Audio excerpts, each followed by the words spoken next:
What up? I'm Ryan. I'm Jacques. And together, for the first time, we are functionally literate. What are we talking about today, Jacques? Oh, lordy. Today we are discussing the initial book in the entirety of the Dark Tower series by Stephen King, being Gunslinger. The Gunslinger. Specifically, we're talking about chapter 1 today because it's a short book. It's 5 chapters, but those chapters themselves are lengthy. And so the first chapter is, it honestly deserves its own episode. So that's what we're going to do today. It's a peculiar way that he split it up, to be honest, because, I mean, each chapter, they're separated into their own unique sections, and some of these sections are pretty extensive, and then you have a couple that are maybe, I'm not even being hyperbolic here, like 4 paragraphs, if that. And, I mean, I get that it's the way that he wrote it at the time, and the way he edited it, too, in 2003. But it does push the story forward, I suppose. But. Yeah, so this is King's typical style. He will have chapters, and almost always those chapters will have sub-chapters. It's not often that doesn't happen. Sometimes he'll just have normal chapters, but not always. He kind of mixes up how he writes his books, like, every time he writes a book. This story, The Gunslinger, on its own, like, it wasn't even originally a book. It was a series of short stories that he submitted to some sci-fi fantasy magazine. The magazine of fantasy and science fiction, in particular. Okay, literally the magazine of fantasy and science fiction. Exactly. Yeah.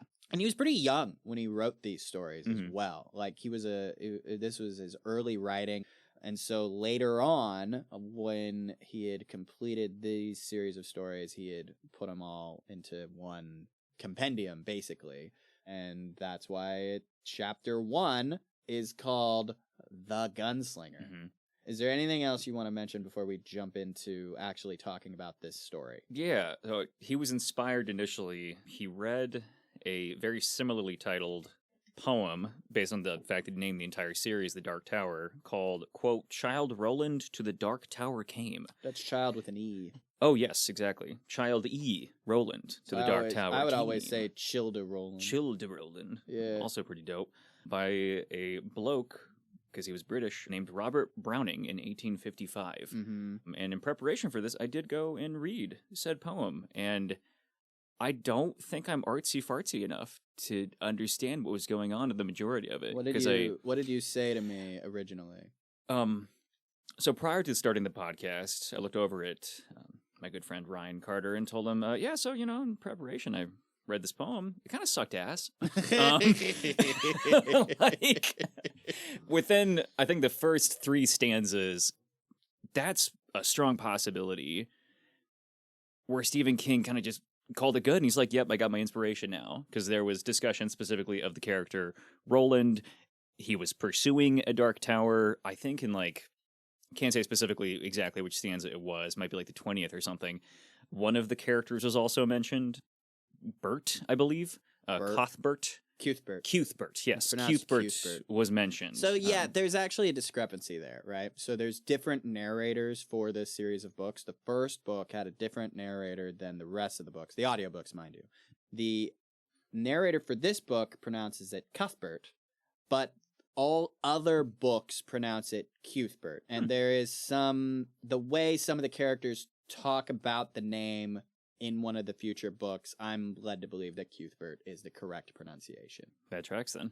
Yeah. I mean, being that this is a very sci-fi world, Cuthbert sounds a little bit more sci-fi than Cuthbert, I guess, in comparison. Anyway, so there was a character Bert mentioned. Yes, Bert was mentioned, but outside of those 3 components, that's about it. Even the end of the poem is a little bit confusing and ambiguous, which I suppose ties into the entirety of this first book. Doesn't it end with him, like, getting there and blowing a horn or something? Yeah, something like that. So there is mention within the very first chapter, the very first couple pages, where Roland discusses, he's like, oh man, my horn, I missed that. Yeah, I missed my horn. Again, that likely stems from the relationship that he had reading this poem back whenever he was a sophomore in college, when he was a young 20-year-old man. Yeah, so the way the book is formatted There's an introduction, which is 9 pages. There's a foreword, which is 7 pages. And then there is a page with a quote from Thomas Wolfe in Look Homeward, Angel. Would you like to read it? Okay, sure. A stone, a leaf, an unfound door. Of a leaf, a stone, a door. And of all the forgotten faces. Naked and alone we came into exile. In her dark womb we did not know our mother's face. From the prison of her flesh have we come into the unspeakable and incommunicable prison of this earth. Which of us has known his brother? Which of us has looked into his father's heart? Which of us has not remained forever prison pent? Which of us is not forever a stranger and alone? O lost, and by the wind grieved, ghost, come back again. Anyways, that poem was Look Homeward, Angel by Thomas Wolfe. Thank you, Thomas Wolfe. And Ryan's beautiful interpretation as Oh, well, thank you. obviously. I'm very familiar with the Dark Tower. This is probably my 3rd trip down this path, and I see some symbolism there, but I'm not actually sure beyond that what the point of that is. Mm-hmm. Maybe we'll come back to that. Fair. But anyways, after that quote, there's a page that says 19. And then there's a page that says resumption. Mm-hmm. And then we get into the actual story. Do you know what resumption means? Not in context of this story, no. So the Google definition is to start something again after a break or interruption. So it's just saying the word resume, but you put a pchin at the end of it. Resumption. Fascinating. Okay. So we get into the first subchapter, basically, of the Gunslinger, which is how the Gunslinger discovered he was getting closer to his quarry and made camp. Because this story starts with one of the best opening lines. The man in black fled through the desert, and the Gunslinger followed. If you know nothing else about this story, that's the main thing. That's what you need to know. This entire book, not the entire story, this entire book is about finding the man in black. So, yeah, he's following along what's left of a highway. He gets like a weird head rush or something and then keeps moving. Right after he gets this head rush, his mind wanders to the past. He starts thinking of this horn that he had that he lost, which we were talking about, and friends that he's lost.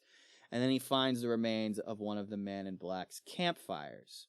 And so he's confident that he's getting closer to his quarry, but it's weird because he doesn't leave anything behind other than the campfire. Like, he finds no hint of remainders of meals. He finds no hint of scat or anything. He assumes that the guy is burying his poop, but we don't know. Like, maybe he just doesn't poop. He doesn't leave behind empty water skins or anything like that. The only thing that he really finds is a little piece of bacon in the campfire. So yeah, he eats some bacon, lights a fire in the remains of the campfire, and goes to sleep. There were 2 things of note in this scene, or subchapter, or whatever you want to call it, but it feels like a scene to me. So the first thing is that he wonders about the dizziness he felt, and he draws some connection to that and recalling his distant past. Like, he felt like he was being untethered from the world. So what do you make of that? Being that, as you said, this is your 3rd roundabout now with the entirety of the Dark Tower series, and this is my first ever. I mean, I'm going chronologically through all of Stephen King's books, and still have yet to get to this point. At least at this point in this chapter, there are some suggestions, even in this beginning section, where they talk about various religions that exist. Yeah, they talk about Jesus. Yeah, they talk about the Mani. Mezi or something as well? Or no, you're right, the Mani, like Manni, I think. Something like that. And so I'm like, okay, this is clearly a different world from what is traditionally what we would view. But then there's also familiar terms that are thrown around, like the Philistine sun, for example, is a symbol that he decides to use in order to indicate how the sun is beating down on him. Yeah. I'm not quite sure yet as to if he is coming from a different world necessarily. Because, I mean, this is clearly a different world than what you and I live in. Yeah. But it's very clearly. also the emphasis that he has guns, but he's having to walk Yeah, as they, well. t- It's they like talk this about is his very guns a little bit, don't they? Yeah. They were his father's guns. yeah, it's Yeah. very post-apocalyptic. So I'm like, okay, maybe the technology doesn't exist anymore. And in theory, I mean, if most technologies were to break down, you could still easily design a gun, I suppose, or use old existing parts, make your own ammunition in theory. Mm-hmm. One thing that I did like, you brought this up earlier, is how the book, how in its entirety starts, being the man in black fled across the desert and the gunslinger followed. Yeah.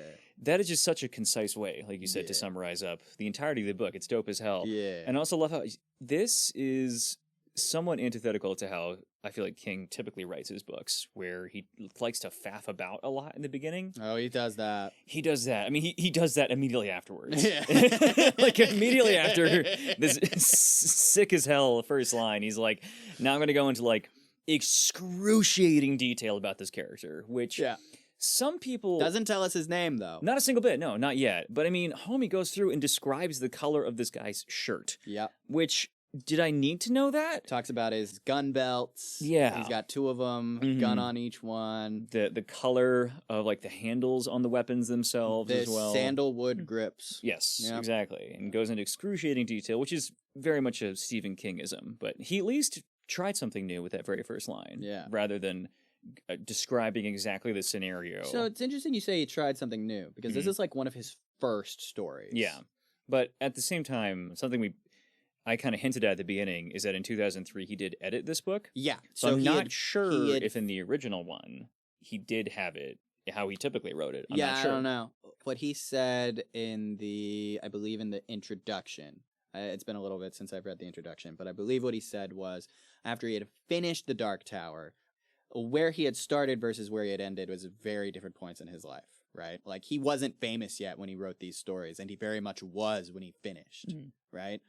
What he basically said was he cleaned it up a little bit, and he corrected some inconsistencies. Like, he made it so if you were reading this book after you had just finished the last one, and then it would, like, you wouldn't notice those errors, basically. Like, he cut out the loopholes. I mean, the plot holes, basically. That makes sense. Yeah. The other thing that I found interesting was how the narrative weaves. So when the gunslinger goes to sleep, King describes the stars above him, dust devils in the wind, and he describes how the gunslinger had laid out the fuel for his fire in a no-nonsense way that spoke of the man who might straighten bad pictures in strange hotel rooms. I thought it was like an interesting break from like how the rest of the narrative goes, while the gunslinger is specifically sleeping. Like, King is telling us the kind of man this character is, but only when he goes to sleep, right? Like, because up until he goes to sleep, it's all like, it's a third person narrative, but it's all from the gunslinger's point of view. It's like his stream of consciousness, but then as soon as it's no longer that, then it kind of turns into this third person perspective. The narrative, storytelling. the narrator comes unglued and he starts just like talking about him. Yeah, which is very unique. I think it's a good way to.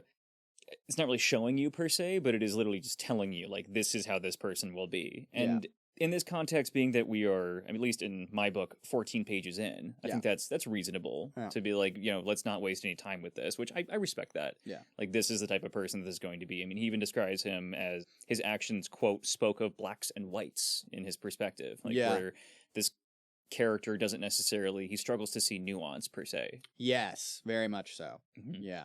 I mean, I say that. I'm very familiar with this character, and yes. Maybe as he develops, he begins to see it. That becomes very clear. That is a very distinct character trait of his. Gotcha. So then we get into the second subchapter, which is how the gunslinger met the dweller Brown and lodged for the night there. So this scene got a chuckle out of me straight away when it goes on about this bit about the compass. So a madman gave it to him and said he's to give it to the man Jesus if he ever finds him. The gunslinger promises he will, but expects he'll never find that man. He's like, if I ever find Jesus, I'll give it to him, but I don't think I'm going to find him. Like, it gives that the character is very amicable. Yeah. but also just like realistic at the same time. He's Yeah. like very forward faced. They're like, yeah, absolutely, sure, man, I got you. And then as soon as he turns on, he's like, fucking idiot. I'm not doing that at all. So he comes across a hut with a young man called Brown. Brown is tending to his corn stalks. Brown has a crow called Zoltan. Mm-hmm. All the crow knows how to say is, screw you and the horse you rode in on, and beans, beans, the musical fruit. The more you eat, the more you toot. The gunslinger's like, is that all he knows how to say? That's all he knows that he wants to say. Or something like that. And then Brown asks him if he's a gunslinger, and he says that he is. And he asks about in-world. He doesn't answer about in-world. Mm-hmm. And so then Brown changes the subject to the other one. He's like, oh, I suppose that you're going after the other one. And the gunslinger's like, how long has it been since he passed through here? And Brown's like, oh, I'm not sure. You know, time's funny here. Like, I think it was more than 2 weeks, but less than 2 months. Mm-hmm. He's like, you know, maybe 6 weeks, but probably not. I don't know. So what do you make of that? Like, this whole, like, time's funny here. That is also a very peculiar thing, because we're not quite there yet, but I know in later chapters that is mentioned too, where characters just, they have absolutely no idea as to like how long someone has been within a location, how long they've been within a location, how long it's been since like certain events have passed. Yeah. So it just, again, kind of takes me back to that apocalyptic vibe that's going on with this story, where something cataclysmic must have occurred, where it maybe brought people from other worlds into this world. It screwed with how time functions within this world itself. Yeah. According to Brown, the man in black stayed for a night. Then he pulled a rabbit out of his sleeve, ready for the stew pot. Like, it was already skinned and everything. Yeah. And so they ate, and then the man in black asked Brown questions he seemed to already know the answer to, and then he left the next day. But that was about it. So Brown supposed the gunslinger would stay as well. He said, the corn's free, but you got to pay for the beans. And then he invited the gunslinger to, like, go fill his water skins at the well. Like, you know, very hospitable guy. So the gunslinger goes out to the well, and it looks to him as though it took, like, a couple years of labor to build. Like, just this one guy making it. And so then, you know, he's filling his water skins, and then he gets this paranoid idea that Brown is going to drop a big rock on his head and kill him. And so he's thinking like a madman or rotted man would do that, but Brown wasn't mad or rotted. And what do you think rot means in this context? I hadn't even considered that. Yeah. I mean, I think before this section, they mentioned this idea of a tahine. Maybe I'm mispronouncing that. A tahine? Yeah, like the spice. Let me make sure. It's like a creature. Yeah, Taheen. He's discussing how, as he was walking over to this location to meet Brown and Zoltan, he came across this creature that he refers to as a tahine, and, quote, this one a man with a raven's head, but the misbegotten thing fled at his hail, cawing what might have been words. And so that implies that there are just weird, absolutely bizarre creatures here. Oh, yeah. So I'm not sure if rotted is also included. I doubt that it is, because I would imagine they would just use the word tahine if they're implying like, oh, a tahine would have struck me over the head or hit me with a rock or something like that. So rotted implies to me maybe it's just maybe it's like a zombie. Could be, yeah. Yeah, who knows? But yeah, so he goes back inside and he offers to pay for the water, and Brown's like, no, that came from God. And so then like he sits down, leans against the wall, goes to sleep. That leads into the next subchapter 3. Mm-hmm. This is how the gunslinger discovered his mule had died. So it's very brief. Brown wakes the gunslinger like an hour later to inform him, hey, dinner's ready. Also, your mule died. The gunslinger's like, what happened? Brown's like, oh, it just laid down and died. Zoltan ate the eyes. Mm-hmm. So Brown gives him 3 ears of corn, and then the gunslinger asked Brown if he believed in the afterlife. And Brown's like, yeah, we're in it. Just straightforward, as real as possible. What do you make of Brown? That's also a very good question. I mean, I think he knows a lot more than he lets on. Oh, but sure. Is definitely also nervous of the gunslinger. Because something I wanted to bring up in the previous subchapter as well is that almost the entire time, the gunslinger is so skeptical of Brown.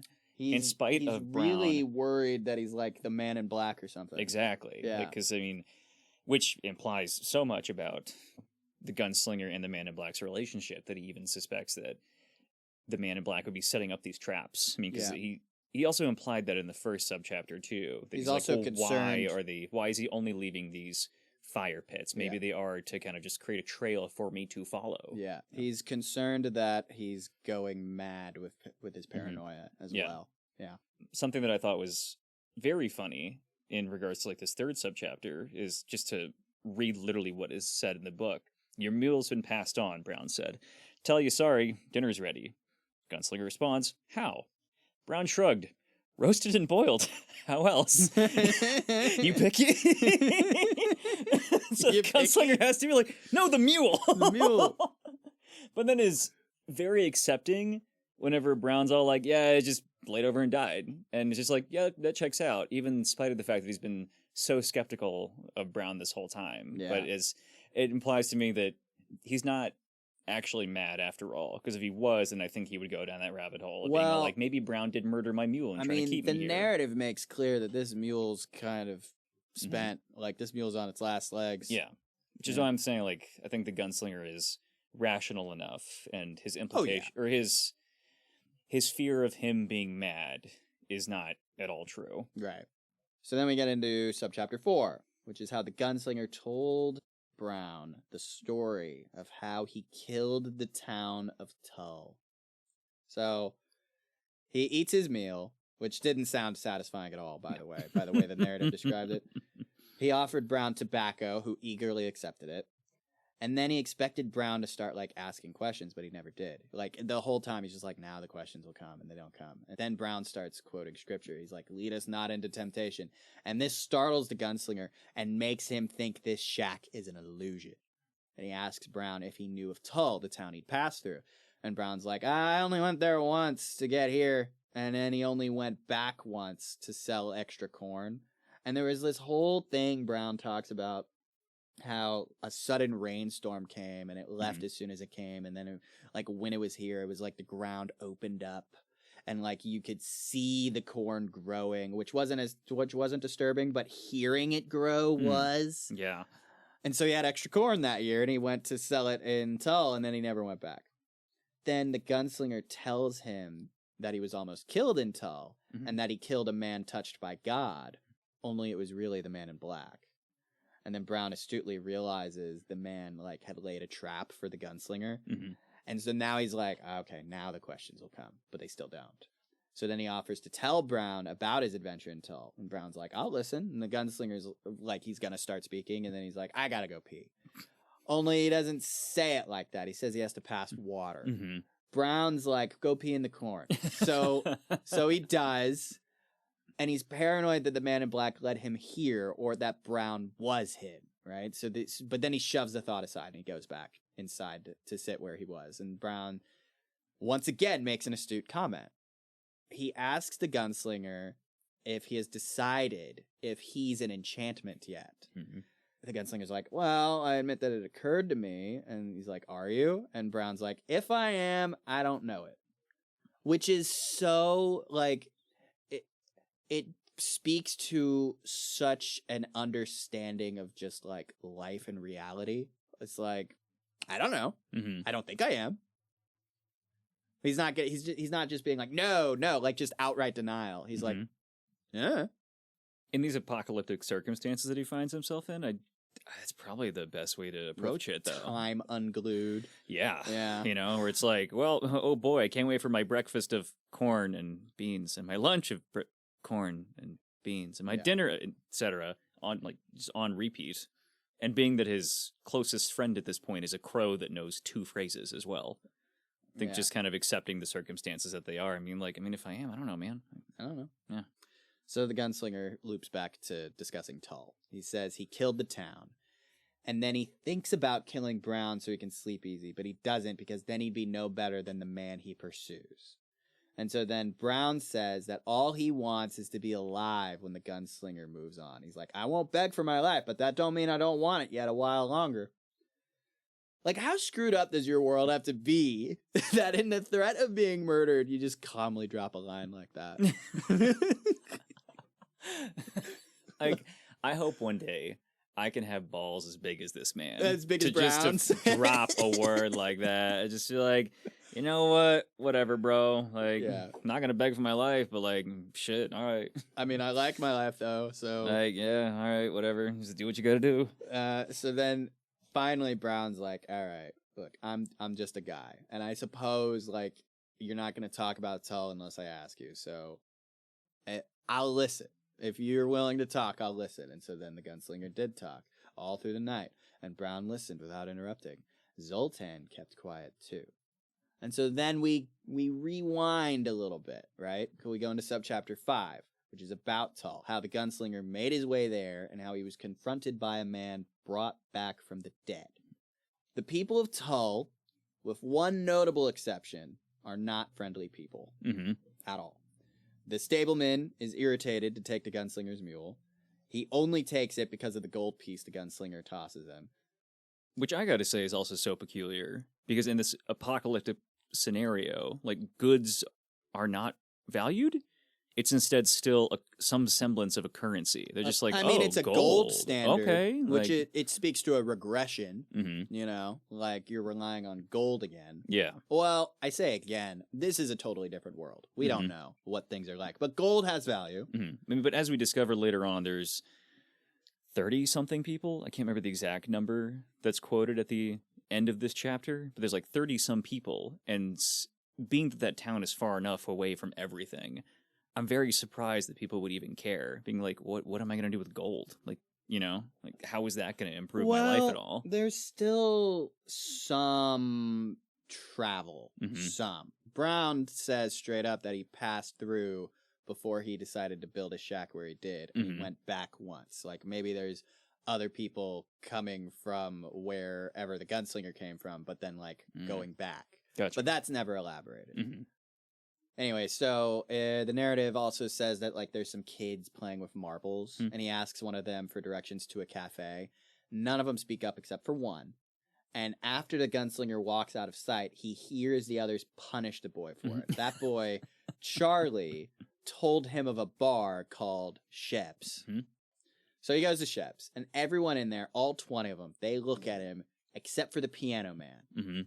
Gunslinger ignores them. He goes and sits at the bar, and he orders 3 hamburgers and a beer from the bartender. A woman we later learn is called Alice. She says it'll be $5.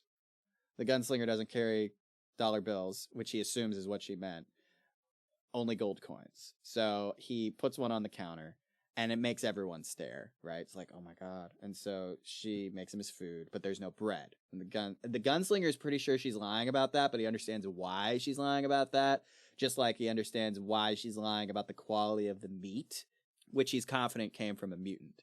So the way that it talks about it, right? Like, she says that it's a fully threaded cow that it came from, which I take to mean came from a normal cow, right?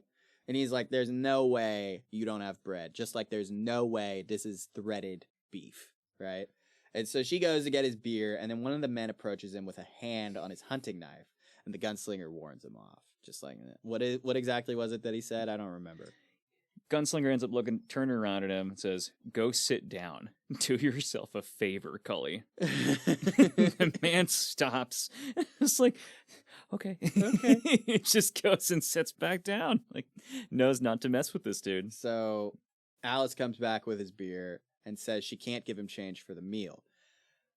I don't imagine anyone in this town can make change for a gold piece. Like, I picture this like walking into a Waffle House and offering to pay for your meal with a $500 bill.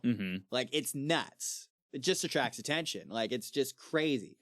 But like I said, like, the moment he set the gold piece down, everyone stared at him. Everyone. Yeah. Gold is rare in this place. So I think it was he walks in, everybody stops immediately. Because of course it's like somebody new. And they're just like, they slowly start to get back to normal. And they're like, okay, whatever. Like, who cares? We'll keep an eye on this dude and whatever. Piano dude and keep playing his song. We'll keep drinking, having our merry time. And then as soon as the gold piece comes out, though, they're like, oh. Shit. Real shit. Real shit. Okay.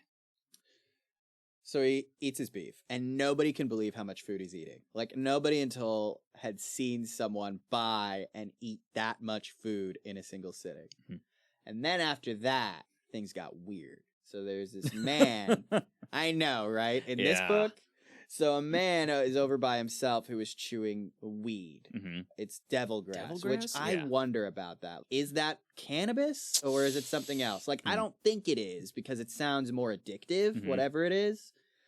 Even in the first subsection, though, that's brought up that there's only like devil grass growing in the area, and they're like some of the scorch marks that he sees are likely from the Man in Black, and he's specifically burning devil grass for some reason. So I'm just assuming that it's. I don't think it's cannabis. No, it's definitely not cannabis. I don't know, but this guy is chewing on it, right? And then he starts talking to the gunslinger in another language, high speak. So he hadn't heard high speech in a long, long time. It was the language of gunslingers, and they were all dead. So the man asks him for a gold piece in high speech, and the gunslinger gave it to him. The narrative says that this man was someone who looked like they should be dead, and the gunslinger knew that the Man in Black did this. The man's satisfied with the gold coin, so he goes back to his table. Everyone else, though, they clear out, including the owner. Alice is very upset about all her business up and leaving. So the gunslinger starts asking her for information, and then she says basically that she'll give it if, like, she can have sex with him. Like, it's just it's like what is it she says? She says she's got an itch that she can't quite scratch, but he can scratch it for her. Yeah, literally. Oh, jeez, it's just because he asks this woman behind the bar. He's like, "Hey, I'm looking for a man. You would know him." And to quote the book, she stared at him, the anger dying. It was replaced with speculation, then with a high, wet gleam he had seen before. And I'm like, Stephen King, can you not? Ooh, he's seen this before. He's such a goddamn horny writer, but like, shit, bro. And like, oh, man. But not even like a paragraph later, she says, I guess maybe you know my price. I got an itch I used to be able to take care of, but now I can't. And yeah, they go to Pound Town. And yeah, like he gives her like a shrewd look. Like she's got mean looking scars on her forehead, but like he figures he won't see it in the dark. And she's like, she covers her face and she's like, you don't have to be so mean. And he's like, I don't mean to be mean. He doesn't even say anything. I think he just looks at her face and she's like, bah! And she freaks out. Yeah. Which, very understandable. Yeah. But he at least has the empathy to understand that he was being a dick, because then he does proceed to say, I'm sorry, I didn't mean to be mean. Yeah, and then I think before they go upstairs, he's like, what about that guy? And she's like, oh, he won't do anything. And then they go upstairs. Yeah, she's talking about the dead dude. Yeah. Nort, I believe. Something I think this is like the that. first time she actually drops his name, being this, as the book describes, I believe his teeth were worn down and mossy green to indicate how deceased he is, yet still walking. So we get into subchapter 6, which is about how the gunslinger had a do with the bartender in exchange for information. So after he threw the woman away, she told him about the man who asked for a gold coin. So she tells him about Nort, who died because of his devil grass addiction. Again, like, I'm not sure what that is, but making a wild guess, I think it's like cannabis but lethal, you know? Like, I don't know, like they call it weed. I've never heard of anyone chewing on weed, and definitely not enough of it to make your teeth look like moss. Yeah.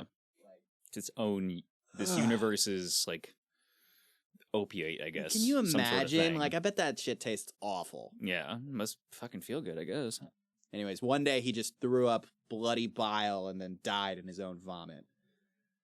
And so then the gunslinger's like, tell me about the Man in Black. And she's like, you couldn't just throw me a fuck and go to sleep?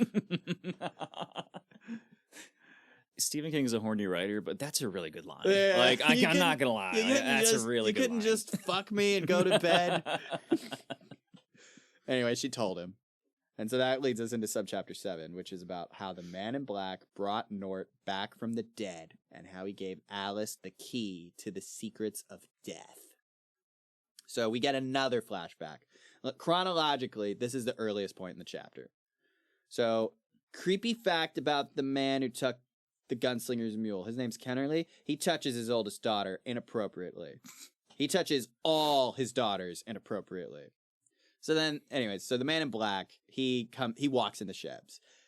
Things are jovial, despite Nort's corpse being arranged on top of a couple tables in the saloon. He goes over to the bar and asks for whiskey. Alice serves it, then serves the rest of the bar, aware of him watching her the whole time. And Jesus Christ, she's an insatiable lady. Like, she's hornier than I was as a teenager. Yeah. Like, she wants it bad. And she's thinking about the man in black the whole time. She's like, I want it. When she's done serving beer, she and him, they chat a little. And she says that she doesn't like that Nort is being mocked to death the same way he was in life. He drinks his whiskey and asks for more. And then, notably, to me anyways, he says, once more with feeling, as they say in the world next door. Which speaks to what you were saying, like, you know, are people from other worlds? What does that mean? Is there overlap between dimensions or something that's going on in this story? I mean, it makes sense to me because they talk about Jesus, but, like, they don't really know who that is, you know? So then he starts, like, tormenting Alice a little bit here. He starts cackling. He makes himself the center of attention. And he tells everyone he'll show them a wonder. And so then he starts slobbering all over the corpse. Then he jackknifes over the body, like, over and over again until Nort gets up and starts walking again. And talking, too. And so Alice, she's disturbed by the whole thing. She goes upstairs. And then she spoke with Nort when she went back down. And Nort, you know, he's talking to her normal-ish, and he says that he's pretty sure the addiction could have been taken away, but the man left it with him on purpose. And Alice figures that he left Nort his addiction for kicks, since he seemed to be laughing his ass off during the whole thing, like the whole resurrection. So then Nort gives Alice a letter that the man left him with the name Allie written on it, which surprised her because she'd never told him her name. She didn't have to. One of the other patrons had gotten her attention with that name, like, after she served him whiskey. But, like, you know, after all of that shit, like, she wasn't thinking about that. Still I unnerving. noticed that when I was, like, reading it. Like, she's like, oh my God, he's a magician. And I'm just like, nah, he's just observant. Ignoring the slobbering all over someone's face and doing handstands, and then they come back to life. Yeah. So, written in the letter, the man in black, who signs off as Walter O'Din, tells Alice that he left hidden in Nort's mind the secrets of death. If she ever wants to know those secrets, all she has to do is say to Nort, 19. He taunts her in the letter by saying she will try not to ask, but one day the temptation will be too great and she will ask. P.S. The word is 19. I think he writes it, 4 separate times in that letter, just to, like, taunt her as much as he possibly can. Yeah. So then we get to subchapter 8, which is how the gunslinger warned Alice never to learn the secrets of death. Like, he's basically like, look, if you want to keep your sanity, you're never going to use that word in his presence. And he tells her, like, a bunch of different ways to trick herself into forgetting or, like, being unable to. He's pretty sure that Walter's left him a trap. I think he says, like, go upstairs and scrape it into your pillow, or, like, write it over and over again, like, in water, and then wipe it away. Or trick yourself into thinking the number after 18 is 20. Oh, yeah, that's right. Like, just, like, this number doesn't exist. Yeah, it's like 17, 18, 20. Yeah. So, then we get into subchapter 9. The gunslinger decided to stay in Tull for a little while longer. So the way this goes is she makes him grits, and then he asks her if she has a map of what's southeast of Tull, which is the direction that he's going to be going in when he leaves. She doesn't have a map. But he gets up to speak with the hostler about a map. That's Kennerly. So she's, like, scared of him leaving, and then he says he'll be staying a little while. So she warns him that the hostler, Kennerly, you know, the incest pedo, will make things up if he doesn't know the answer. So then we get into subchapter 10, which is how the gunslinger questioned Kennerly about the desert and what lies beyond. So Kennerly's sucks. Like, he's very unpleasant. Yeah. And his daughter, Subi, is not much better. The gunslinger's approaching. She's pumping water. She pinches her nipples and winks at him.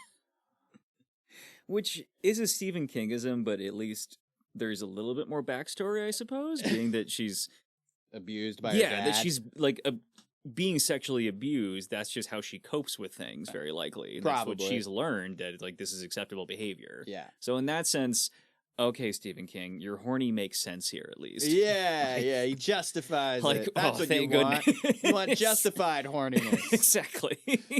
So the gunslinger starts questioning Kennerly. Kennerly goes on about how the end times are coming. The preacher says so. So he asks about the desert. The gunslinger does. And what's beyond it. Kennerly says that the desert is maybe 1,000 or 2,000 wheels long. And beyond that are mountains or an ocean with monsters. We don't know.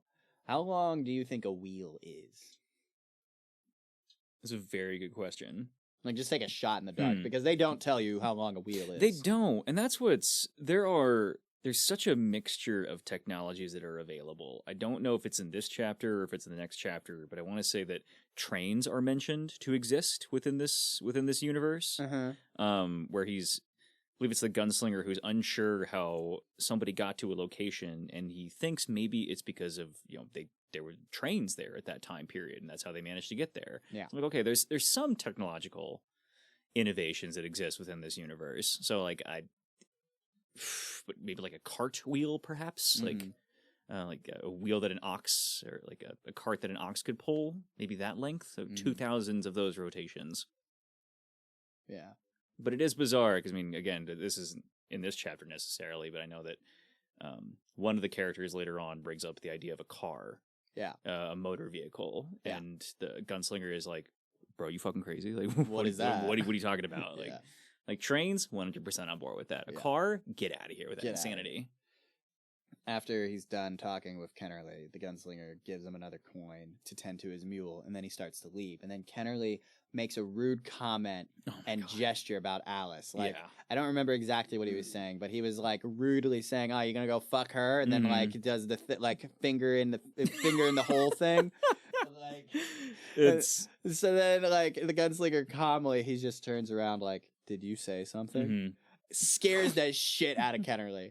He cowers, and then the gunslinger starts leaving, and then he redirects his attention to Subi, who's now like watching through the window, and he just starts yelling at his daughter, and the gunslinger just walks away. Like, he's not bothering to look back because he knows he's just going to see the hate in Kennerly's eyes. So one thing that I've liked so far is that it's very ambiguous as to whether or not the gunslinger is a good person. I mean, being that he was so skeptical of Brown in the first place, and was like, maybe I should just murder this dude. But then I wouldn't be as good as the Man in Black, so it's like, okay, maybe this is a good guy after all. Or wants to be. Yeah, exactly. But then when it comes to Allie in the bar, he doesn't necessarily immediately pursue her. So he's not being like the initiator, like the horn dog in this circumstance. But then when it comes to Subi, there, at least in the text, there's no implication that the gunslinger has any interest in this woman at all. None at all. And I thought that was an interesting choice to make, that rather than describing what the gunslinger saw in her, the description of what Subi does is just the action and doesn't really go into excruciating detail, which would imply that's coming from the gunslinger's perspective of like, over-sexualizing this woman, you know? And it's like, okay, he might be a good person after all. Maybe. Okay, yeah, that's awesome. So then we get into subchapter 11, which is how the gunslinger crippled the piano man and how they discovered they knew one another before. So the gunslinger spends a few days resting. During these few days, he would eat, sleep, and fuck Alice. That's what he was doing. On the fourth day, as he was fixing the fuck Alice again, Sheb the piano man barges in with a knife, wanting to kill the gunslinger out of jealousy because he had been with Alice first. Which, I mean, based on how horny this woman is, oh well. Oh well. So the gunslinger incapacitates him easily. Like, as he's bringing the knife down, Sheb is with both of his hands. The gunslinger caught Sheb by the wrists and then just twisted his wrists until they snapped. And so the Alice goes to him, starts treating his wounds, and while treating his wounds is chiding him for being an ass. Like, how is he supposed to make a living now, piano man? What are you going to do now? The gunslinger feels pity at first until he recognizes Sheb from when he was a boy from a place called Megis on the Clean Sea. He also mentions someone called Susan and Reap Night and a bonfire. So then Sheb starts to gibber about this guy, Eldred Jonas, and the Coffin Hunter. Maybe they're the same person. And the gunslinger cuts him off and tells him to get out while he still can. So he does. And then Alice tries to like get back to business with the gunslinger. Like, okay, let's fuck now. Gunslinger's not interested. She changes tack. She tries to pry info out of him so she can seduce him, but he shrugs her off. And then she's like, I bet I could make you feel better than she did. And he's like, leave it. Leave off. And then just goes to sleep. So Alice speculates that Susan was a girl that he loved. Do you think she's right? I'm not really sure yet about their relationship. Yeah. I feel like that would be the easy cop out, frankly. Mm-hmm. I feel like it's maybe like a sister or something. I'm not quite sure yet, but I feel like that would be the easy cop out to be like, that was his lover that perished or something. So what do you make of like these fragments of references between like this shared history that he has with this random guy? Something apocalyptic happened and spread a lot of people apart. Yeah. And even individuals who maybe came from this gunslinger society are landing up in these random locations. And being that this guy seemingly is one of the more, let's say, talented individuals in this town. I mean, he can play piano. Yeah, because I know there's even one point in one of the earlier subsections where it describes how just completely blazed off of this man's ass he is, where he's drunk as shit. And he's all just going so hard and so fast on this piano. I think he's like playing like Hey Jude or something and just going so crazy. See, that's the other interesting thing, right? Hey Jude is very much a song from our world. Yeah. But he knows how to play it. What's that about? Yeah, that's something I wanted to bring up earlier too. But yeah, that's bizarre because again, it's like, did the different dimensions all collapse into one another due to some like crazy apocalyptic event? Not really sure. I mean, I think during this subsection, did they talk about the Reap Night? Because that's also mentioned. What the fuck is that? Yeah, to quote directly from the book, the gunslinger says, "But you remember the girl, don't you? The girl named Susan and Reap Night." And this is throughout this whole scene as well, until he recognizes Sheb for the first time. Even after homie breaks in during coitus and is all like, yo, what's up? I'm gonna murder your ass. Gunslinger's like, yeah, it's cool, bro. Whatever. I'm just gonna break your wrist. I hurt your wrist. Oh man, am I the asshole? And as soon as he recognizes him, then to again read from the book, after he says that line that I just said, quote, his voice took on an edge. Were you there for the bonfire? And it's like, oh shit, okay. What happened at the bonfire? Exactly. What's Reap Night? Who's Not sure. Susan? What the fuck happened? Then we get into subchapter 12, which is how the gunslinger went to mass. This is a fun one. It was a bizarre chapter. Yeah, it was. Yeah. So it establishes the state of things in Tull pretty well, I think, right? So you got this teeny town alone at the edge of the desert getting filled with like hateful rhetoric once a week, right? So on this day, I'm guessing Sunday, but we don't actually know, business is closed and most everyone is going to church. Alice doesn't because, quote, the woman who preaches has poisoned religion. So the gunslinger, when he gets there, he stands at the entryway. He's trying to like hide in the shadows. And there's folks standing and singing hymns. The preacher is something else, right? It's like this description, man. Like, so King such a kingism. describes her as defying description. Yeah. And then he says her breasts are like earthworks. So these are fucking huge tatas.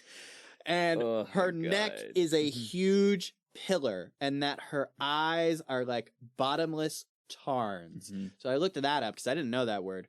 A tarn is a small mountain lake. So she's a huge, charismatic woman. Yeah. Which turns the gunslinger on a bit. Which is so bizarre too.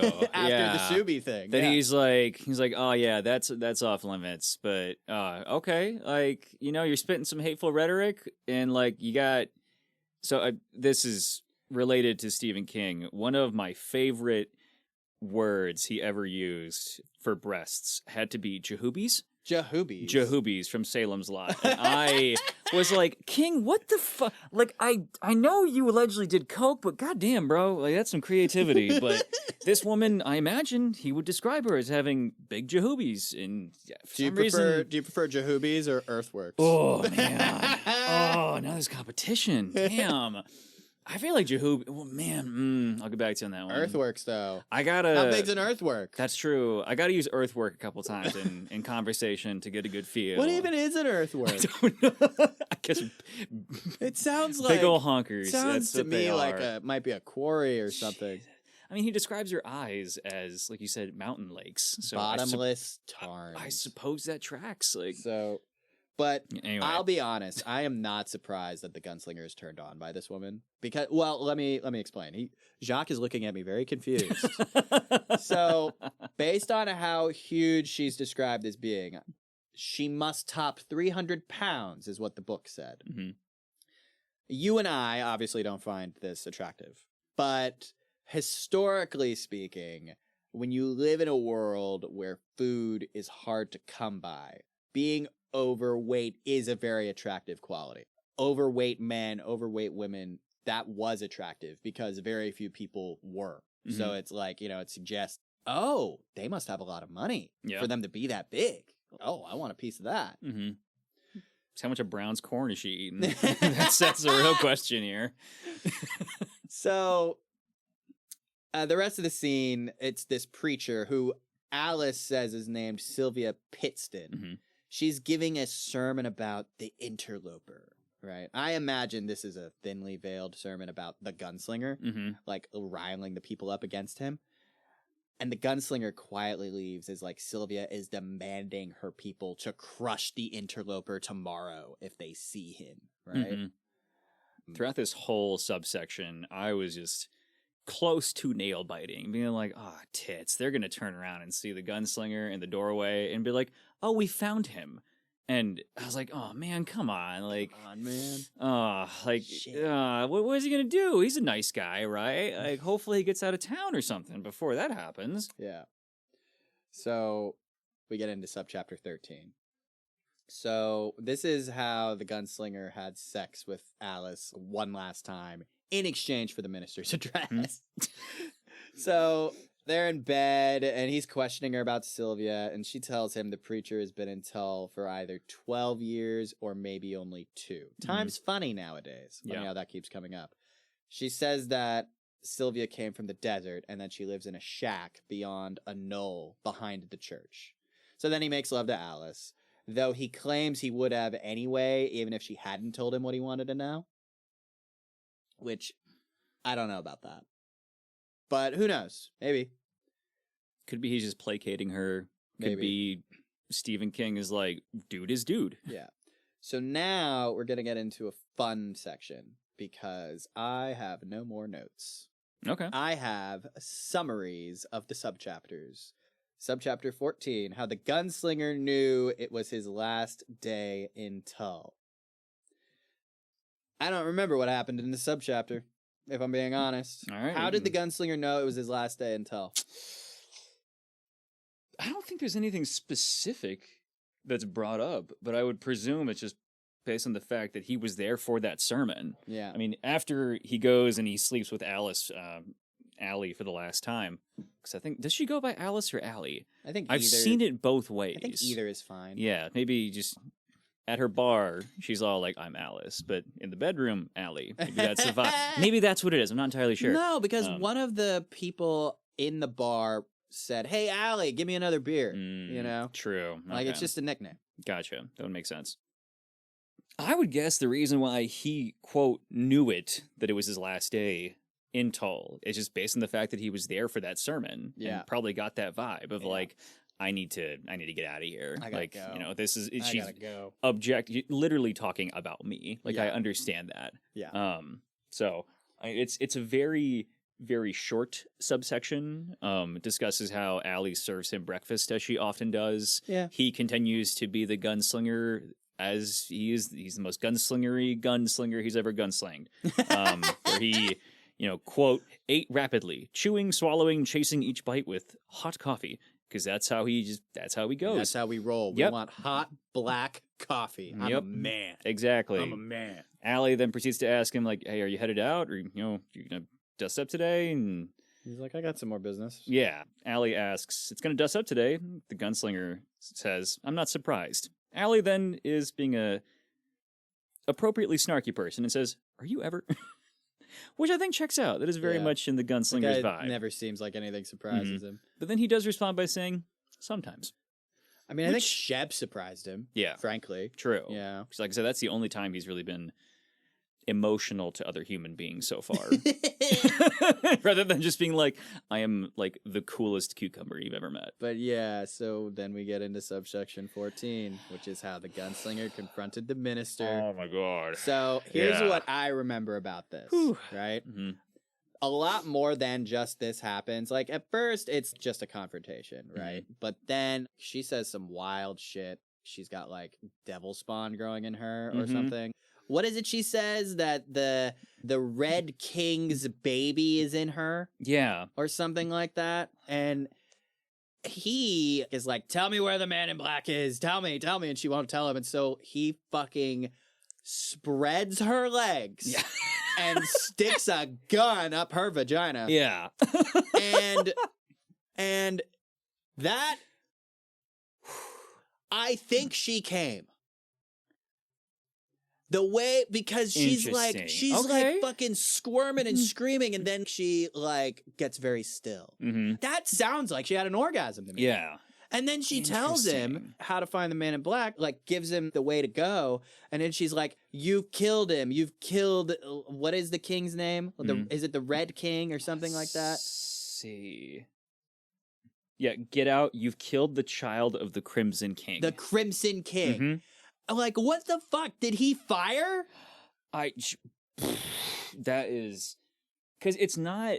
The wording isn't specific enough to where it's really clear. I mean, solely based on the fact that you have the opinion that, oh, she came while that happened. She did. Which read I that. think you're right. Like, I think she came, and for some reason that killed the Crimson King's fetus. It's very possible. Because there is a line where she moves forward and up. And I'm like, that is the only line so far that I'm like, what's going on here? Everything else makes sense that she's in like horrid pain or something. But then she moves forward and up at the same time. Yeah. And then I think it says something as well that he made sure that he never touched her flesh with his hand, or like made sure his hand never touched her. Yeah.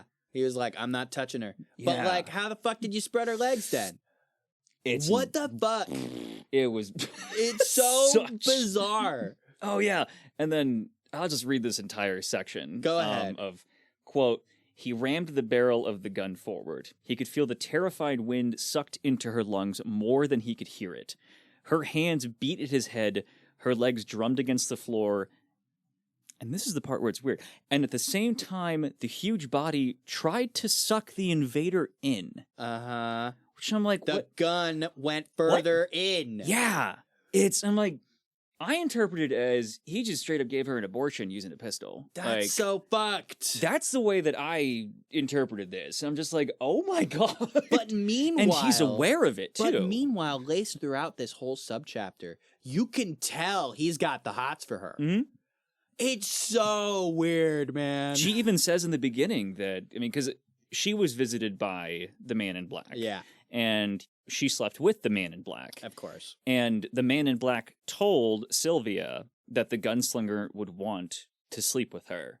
And I'm like, either the man in black is like a real homie and is trying to hook a brother up, or the man in black is like, hey, use this to your advantage. Yeah, like maybe that's what it is. Where it could be that it's like a trap for him, perhaps. Maybe based on the fact that he knows that this woman slept with the man in black. Now he wants to... I'm not sure. Like why he thinks that the gunslinger is going to be like, yeah, I got the hots for this woman. I'm not sure. Yeah. But I mean, this guy seems to know a lot anyways. Yeah. You know, like he knows about other worlds. He knows how to bring people back to life. Something that also stood out to me is that in this very apocalyptic scenario that this story is taking place, this woman at least is aware that she is pregnant with the Man in Black's child. Yeah. So if we're to presume that everything is working on like a relative biological level that we have in our current world, you know, that you and I live in, Ryan, that at least, like a month at least has passed. At least. I would presume, since the Man in Black has been here for her to notice of like, tits. Unless it's just some weird magic nonsense. Also a strong possibility. Yeah. But, you know, then the gunslinger is like, well, that can't possibly happen. So then proceeds to shove a gun up there. Whip out a gun and just go at it. God, can you imagine, like, how he must feel cleaning that gun later? Oh, yeah. And for listeners as well, it's not as if the gunslinger walked in and had this conversation and it was all like, actually, you're preggers? Not anymore. He did this because she refused to tell him what was beyond the desert. Because that was the entire reason as to why he went over to Sylvia's house in the first place, was to be like, so this is likely the only woman in this town. And I think she tells him, like, that there's mountains. Yeah, which is literally all that she says. She's like, mountains, and then he pulls it's never said explicitly that he pulls the gun out, but, you know, it's implied that he probably whips the gun out of, you know, her internals, and then she then says, you've get killed out. The child You've killed the child of the Crimson King, but you will be repaid. I set my watch and warrant on it. Now get out, get out. And then he does. Yeah, the gunslinger is aware of what he did too. It's not as if like, oh, oopsies. He then proceeds to say, no child, no angel, no prince, no demon. And then leaves.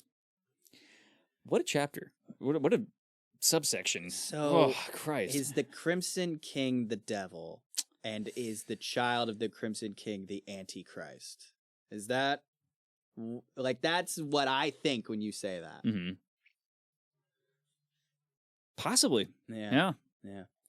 Anyways, we get into... it's just such a wild subsection. I hadn't even considered that. We get into the next subchapter, 16, which is how the gunslinger was confronted by Kennerly and his daughter as he was obtaining his mule. So, again, I don't remember this very well. How does this go? So, he goes to meet up with Kennerly in order to get his mule in the first place. Kennerly's being his traditional, weird, bizarre self that he tends to be, you know, being, how did you describe him? Incest-pedo? Incest-pedo, yeah. Incest-pedo, I think he's an incest-pedo. That is exactly how you decide to describe him.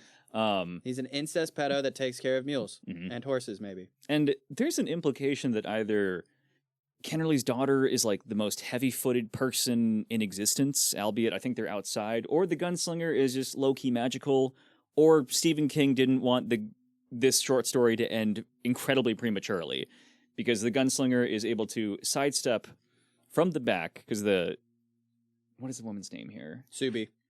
The gunslinger is able to sidestep from the back as Subi approaches him with a heavy stick of stovewood and attempts to murder the gunslinger. Yet the gunslinger is like, yeah, I'm too cool for that, and just kind of steps out of the way, and in the very gunslinger-esque vibe, is just like, so Kennerly, where's my mule?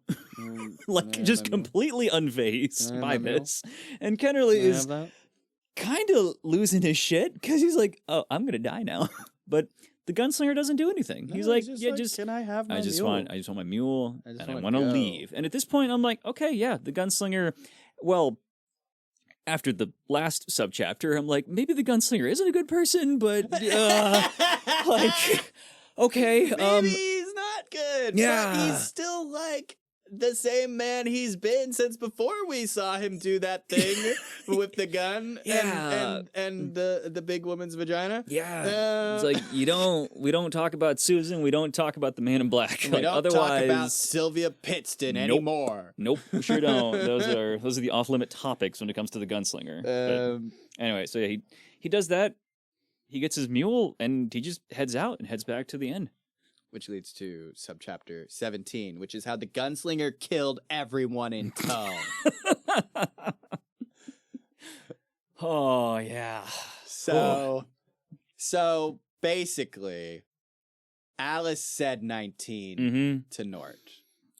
It's not implied in the book if it was Alice said 19 prior to being kidnapped. We're not sure, because it's not really stated necessarily. Because what ends up happening is Gunslinger heads back to the inn. he notices that there is nobody in town. Fucking Everybody is no one. hiding. Yeah. And it's giving off bad vibes. And That vibe I was getting while Gunslinger was standing in the awning of the church, it's like, it's full scent here. Just like, oh no, like shit's about to go down this here. is bad. And then he goes in there, and there's like everyone is in there, right? So he goes into the inn, notices that nobody's there. Of course, Allie's not even there. But in the very Gunslinger fashion, is just like, yeah, whatever, no big deal, whatever. I'm just gonna go. Yeah, exactly. Gets his things, throws it on the back of the mule, starts attempting to walk out of town. But then I believe it describes as he can like feel the eyes that are peering through cracks and chinks through all the buildings as he's walking past. That's a genuine thing. It is. Right? Like, people have a sense for these things when a lot of people are looking at you, but like you don't know where they are. Yeah. It feels like your skin's crawling. True. You know? And probably getting that vibe. And then the trap was set off and everybody in the town just started coming at him. And then you get one of the coolest moments in this book, in my opinion, right? He is running backwards, shooting people as they're coming at him. One shot, one kill. Boom, boom, boom, boom. And then there's a moment where he's going to shoot someone, but someone is holding Alice hostage.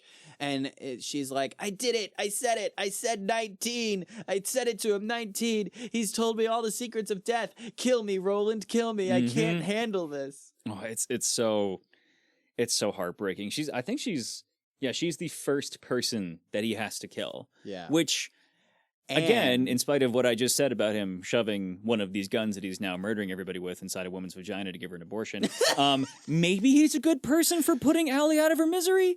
Maybe it's possible, but yeah. But also significantly, this is how we learn the gunslinger's name. Is the woman he's been making love to tells him, "Kill me, Roland." Good point. Yeah, this is the first time we've ever heard that spoken. Yeah. Very good point. Yeah. But yeah, so I guess she said it. Said 19 and learned the secrets of death. Yeah. And then for some reason, I think it was Sheb who decided to grab her and use her as a human shield. Yeah.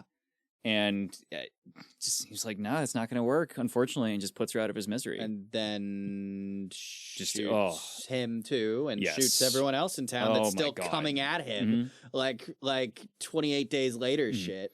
One of the lines that I thought was really, really cool, maybe not cool, but gave me chills, was Roland himself, now that we know his name, said, I quote, or thought to himself, they've gone to the land of 19.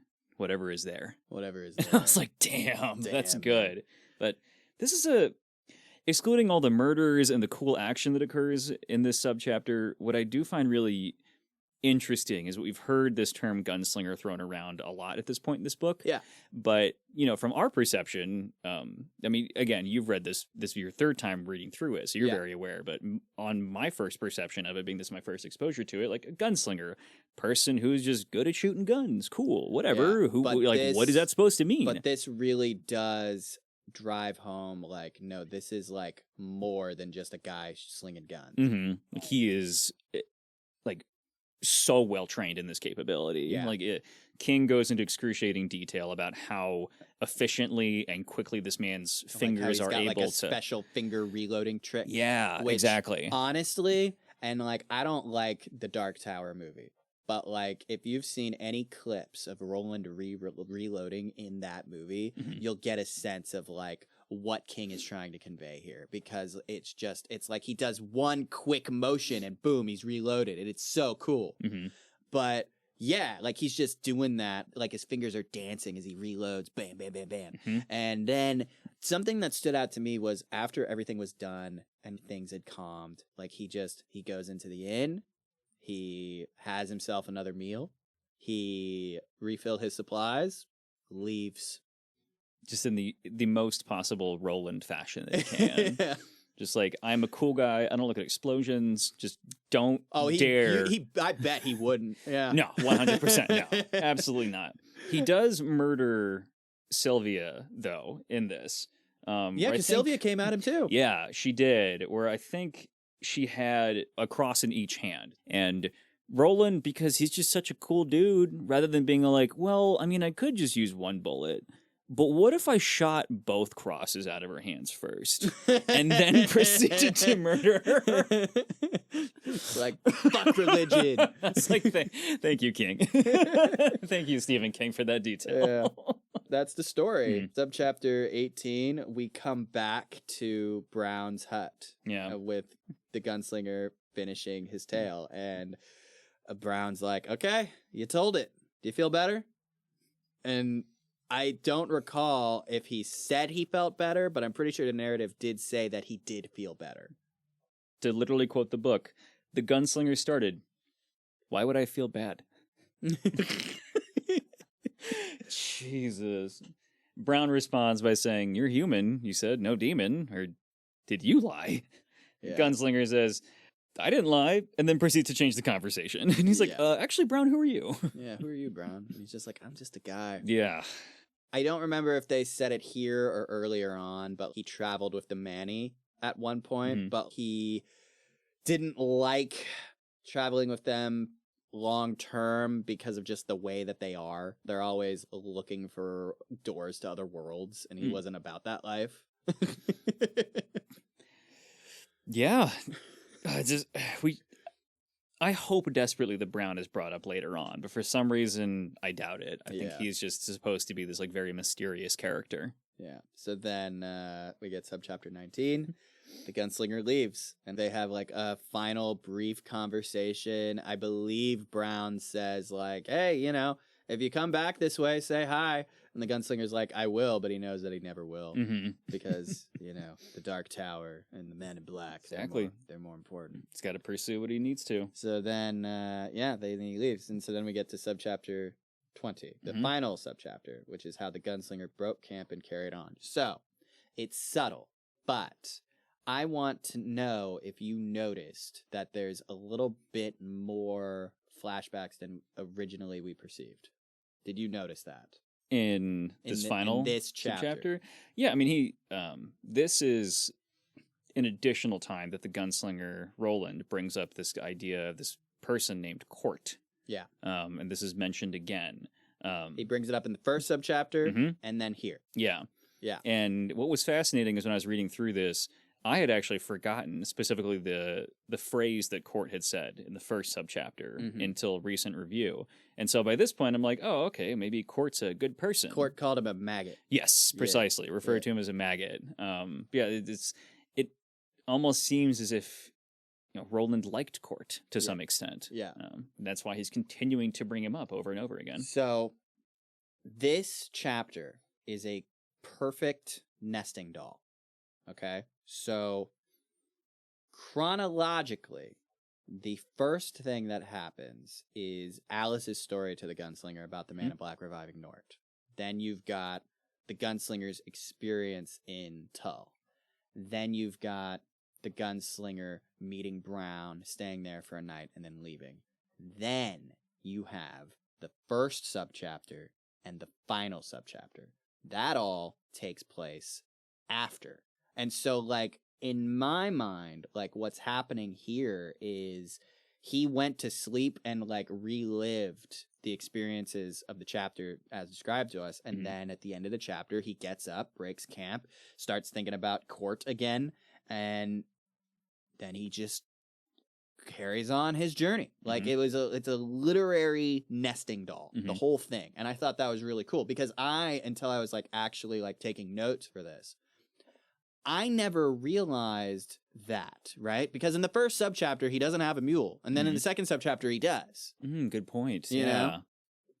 It was like, I think that that was really cool. Like really cool experimentation on King's part, like especially early on. So it makes sense that he did it really early on. It's like, I'm going to play with my narrative. Yeah. Yeah. I would love to read the original 1980 publication of that short story, because I wonder, I did read when trying to figure out what he put in for the 2003 edits, he did mention that he attempted to streamline stuff as much as possible. Yeah. So I imagine maybe this was already in the original draft, but something that I forgot to mention as well is that in that dramatic shootout scene in the original 1980 publication, it was not implied at all that Allie had said anything or was kidnapped.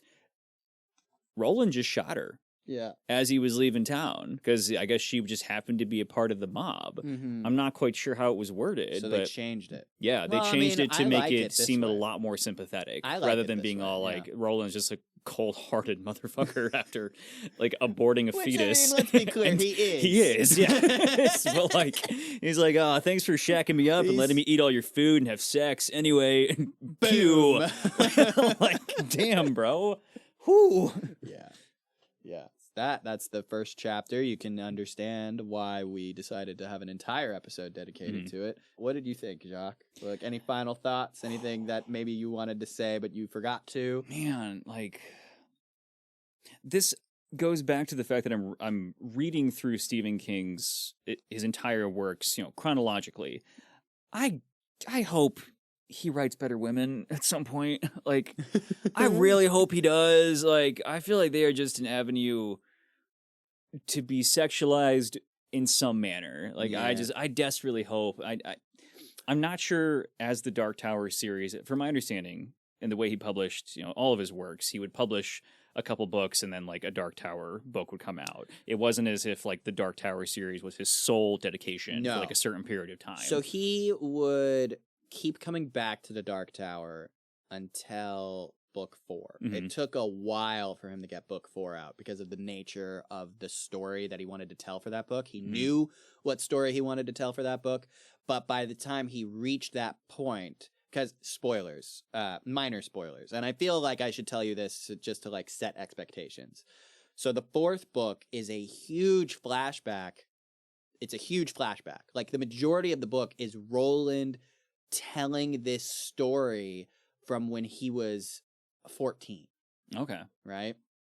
So when it came time for him to tell that story, he was in his 30s, late 30s, early 40s. He was not 19 anymore. So he put off like writing that story for a while. And then he put off like writing books 5 through 7 until he got hit by a car. Oh shit, really? He got this was I think 2001. He got hit by a car. Damn. And he nearly died. Huh. When he survived and like was done with his rehab, he was thinking to himself that he has to finish these books before he dies. Like, this is like his magnum opus, and he's been putting it off for too long. So he hammered out the last 3 books after he was done with his rehab. Like in like around 2002 was when he finished it. So it makes sense that like 2003 was when he like rewrote a little bit the first book. Does that answer your question? Yeah, that does. I'm looking forward to when one of his female characters passes the Bechdel test. And I'm like, oh, like, woo! Yay! They're a human being! Great! They're fully fleshed out! Yeah. But, I mean, it's... Excluding that fact, yeah, this is, it's really good writing. Like, it is what it is. I mean, I've been thoroughly impressed, so far reading through, because presently I'm at The Stand, but kind of skipped forward in order to read this one. Yeah. And it's very emblematic that even back in 1980, he still was incredibly talented at what he was doing. Now, I will say, I do prefer book 2. I'm looking forward to when we get to book 2. Yeah. That one's my favorite. It reads very differently from this one. Okay. But this one is, I mean, it's a prologue to the whole thing, right? It gives you insight into who Roland is and what this world is before like the main story kicks off. That makes sense. I mean, in a to some extent non-Stephen King fashion as well, I feel like his setup in this book is much better done. So this story was written before he'd found his voice, if that makes sense. That does make sense. Yeah. In spite of what I typically expect out of Stephen King, I feel like his setup is much more efficient when it comes to this book, because oftentimes that has been in his first couple books that he wrote, even including Salem's Lot, which I loved.